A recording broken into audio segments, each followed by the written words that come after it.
자, 구약 성경 991페이지 이사야서 22장의 말씀을 볼 차례입니다. 이사야서 22장 991페이지인데요. 1절에서 4절까지의 말씀, 그리고 12절에서 14절까지의 말씀, 이렇게 두 부분을 보도록 하겠습니다. 먼저 이사야서 22장 1절에서 4절까지의 말씀을 같이 읽도록 하겠습니다. 시작. 환상의 골짜기에 관한 경고라. 네가 지붕에 올라감은 어찌함인고. 소란하며 떠들던 성, 즐거워하던 고을이여. 너의 죽임을 당한 자들은 칼에 죽은 것도 아니요 전쟁에 사망한 것도 아니라 너희 관원들도 다 함께 도망하였다가 활을 버리고 결박을 당하였고 너의 멀리 도망한 자들도 발견되어 다 함께 결박을 당하였도다. 그러므로 내가 말하노니 돌이켜 나를 보지 말지어다. 나는 슬퍼 통곡하겠노라. 내 딸 백성이 패망하였으므로 말미암아 나를 위로하려고 힘쓰지 말지니라. 12절에서 14절까지의 말씀입니다. 같이 읽습니다. 시작. 그날에 주 만군의 여호와께서 명령하사 통곡하며 애곡하며 머리털을 뜯으며 굵은 배를 띠라 하셨거늘 너희가 기뻐하며 즐거워하여 소를 죽이고 양을 잡아 고기를 먹고 포도주를 마시면서 내일 죽으리니 먹고 마시자 하는도다. 만군의 여호와께서 친히 내 귀에 들려 이르시되 진실로 이 죄악은 너희가 죽기까지 용서하지 못하리라 하셨느니라.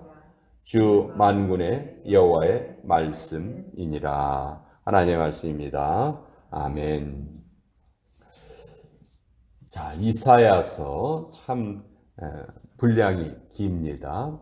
분량이 긴 책인데 둘로 나눌 수 있다고 말씀드렸죠. 앞부분은 주로 심판에 대한 메시지, 그리고 뒷부분은 구원에 대한 메시지. 그래서 하나님은 심판하시지만, 벌받을 자를 심판하시지만 또 하나님을 신실하게 믿는 자를 반드시 구원해 주신다 하는 그 메시지를 아주 길게 기록을 하고 있습니다.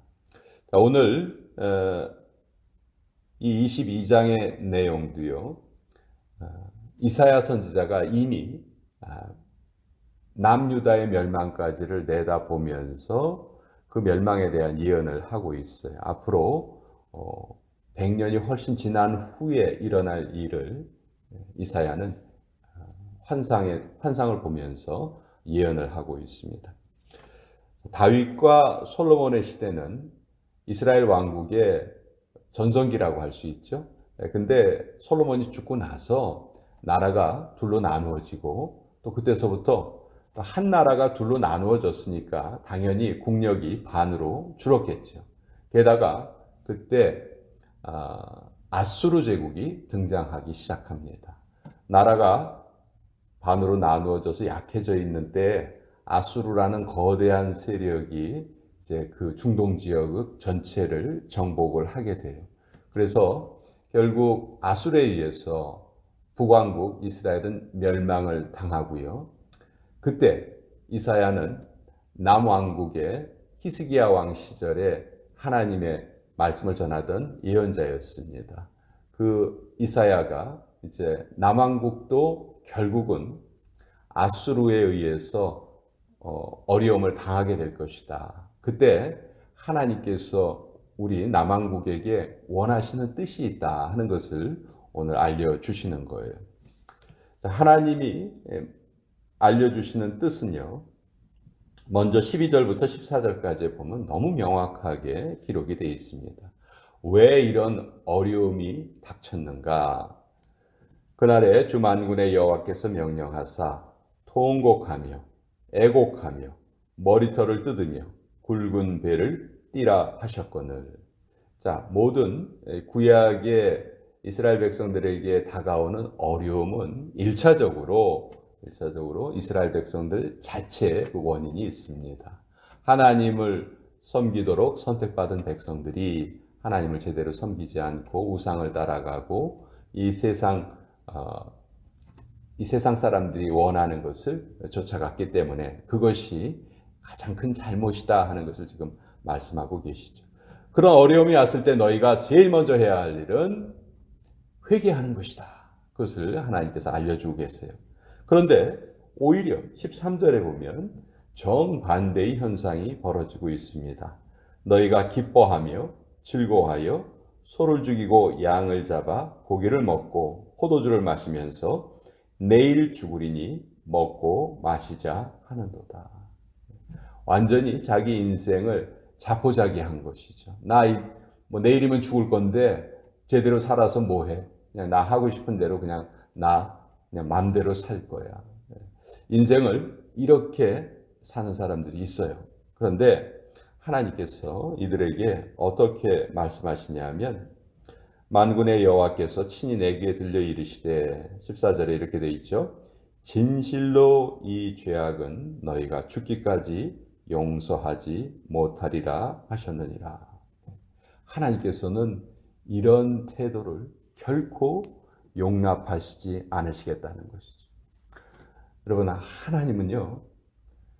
하나님은 스스로 계신 자예요. 즉 하나님은 무언가 부족함이 있으신 분이 아니에요. 하나님은 영원히 스스로 충족되시는 분이에요. 그래서 나는 스스로 있는 자니라 이렇게 말씀하신 이유가 어떤 다른 것이 하나님께 필요하지 않아요. 근데 하나님께서는 아무 필요도 없으신데 우리 인간을 지으셨어요.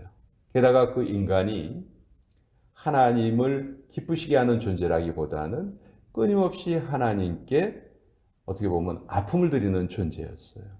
그럼에도 불구하고 아까 제가 말씀드린 것처럼 그렇다면 굳이 인간이 창조될 이유가 없고 창조되었어도 그런 모습을 보인다면 그냥 하나님께서 멸절시키시면 돼요. 그렇다 해도 하나님의 완전하심은 전혀 손상되는 것이 없거든요.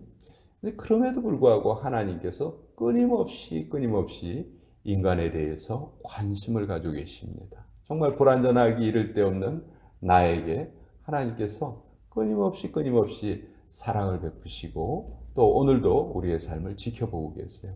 왜 그러실까요? 왜? 그것은 한 가지 단어로밖에 설명할 수가 없어요. 그건 우리를 향하신 하나님의 사랑이라는 것이죠. 근데 그 사랑을 끝까지 거부하는 자들에게는 결코 그 하나님의 사랑이 사랑으로 남아있지 않아요. 하나님의 사랑이 진노로 바뀐다는 것을 하나님이 오늘 말씀을 통해서 알려주고 계시는 거예요. 자, 22장 1절에 보면 환상의 골짜기에 관한 경고라 이렇게 말씀하고 계시죠. 환상의 골짜기, 이 환상의 골짜기는 70인역에 보면 시온 골짜기 이렇게 되어 있어요. 그러니까 환상의 골짜기는 바로 시온을 말하는 것이고 시온은 우리가 잘 알고 있는 예루살렘 성이죠.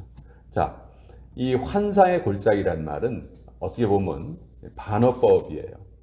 왜 반어법이냐 하면 환상이란 말은 영어로 비전이고요. 비전은 무엇을 본다는 거예요. 우리의 눈으로 보는 것이죠. 그것이 비전이에요. 영적으로 보는 것도 비전이고. 근데 잘 생각해 보세요. 산이 있어요. 그러면 산 꼭대기에 올라가면 잘 보입니까? 골짜기에 있을 때 잘 보입니까? 당연히 꼭대기에 있을 때 잘 보이는 것이죠.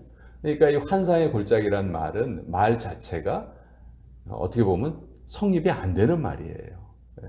그만큼 이 이스라엘에 하나님께서 비전을 계속해서 주시기를 원하셨지만 이스라엘 백성들의 상태는 지금 골짜기에 머물고 있다 하는 것을 말하고 있는 것이. 그러니까 이스라엘 백성들의 상태를 어떻게 보면 상징적으로 보여주는 말씀인데 이 환상의 골짜기에 결국은 하나님의 환상을 보지 못해서 일어나는 현상이 벌어지는 것이죠. 2절에 보면 소란하며 떠들던 성 즐거워하던 고을이여 너의 죽음을 당한 자들은 칼에 죽은 것도 아니요 전쟁에서 사망한 것도 아니라. 결국은 실질적으로는 아수르에 의해서 고통을 당하고 나중에 바벨론에 의해서 유다가 멸망을 당하지만 결국은 그것이 너희 나라가 망한 것이 외적의 침입에 의해서 망한 것이 아니고 바로 너희 자신의 죄악 때문에 너희가 망하는 것이다 라는 것을 하나님께서 이사야를 통해서 알려주고 계신 거예요. 그래서 우리가 성경을 쭉 읽다 보면 축복의 말보다는 심판의 말이 더 많고요. 특별히 성경에서 가장 분량이 많은 대선지서 이사야, 예레미야, 에스겔, 다니엘 이 네 권의 책을 보면 하나님의 심판의 메시지가 마치 전체를 다 차지하고 있는 것처럼 그렇게 느껴집니다. 근데 우리들은 그와 반대로 성경의 메시지 중에서 우리에게 복이 주어진다는 그런 메시지에 집중하려고 하죠. 잘 살펴보면 성경의 메시지는 물론 결론은 하나님을 신실하게 믿는 자들에게 하나님의 구원이 주어진다는 그런 소망의 메시지고 희망의 메시지지만 현재 우리가 살아가고 있는 이 세상을 정확하게 우리 깨닫게 해 주십니다.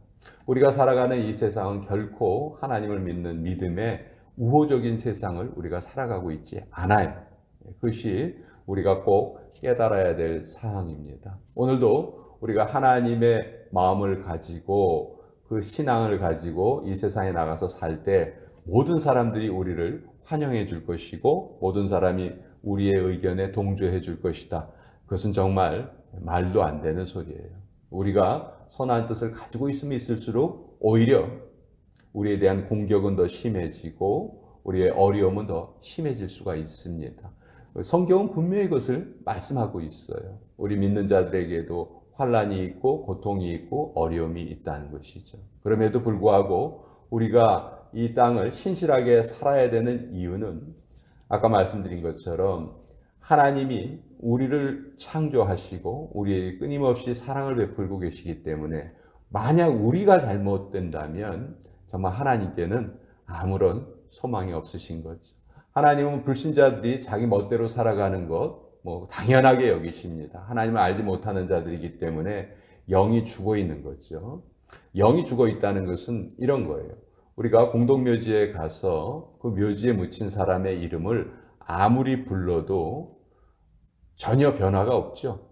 그것이 죽어 있다는 말이에요. 즉 반응을 하지 못하는 거예요. 하나님의 말씀이 아무리 많이 주어져도 영이 죽은 사람들은 반응을 할 수가 없어요. 반응이 안 돼요. 죽어 있으니까. 반면에 영이 살아있는 자들은 하나님의 말씀이 주어졌을 때 반응을 하게 됩니다. 근데 그 반응이 바른 반응을 해야 되겠죠. 당연히. 그 반응이 만약 잘못된 반응이라면 그 영이 살아있는 것이 사실 아무런 소용이 없는 것이잖아요. 그래서 오늘도 우리가 이 땅을 살아가면서 영이 살아있는 존재로 살아가지만 영이 죽어있는 자들에 쌓여서 그 사람들 속에서 우리 살아가는 것이죠. 그러면 우리가 아무리 좋은 말로 이야기를 해도 영이 죽어있는 자는 반응을 하지 못한다는 것. 그걸 우리가 알면서 살아가야 돼요. 그것에 대해서 우리가 낙심할 필요도 없고요.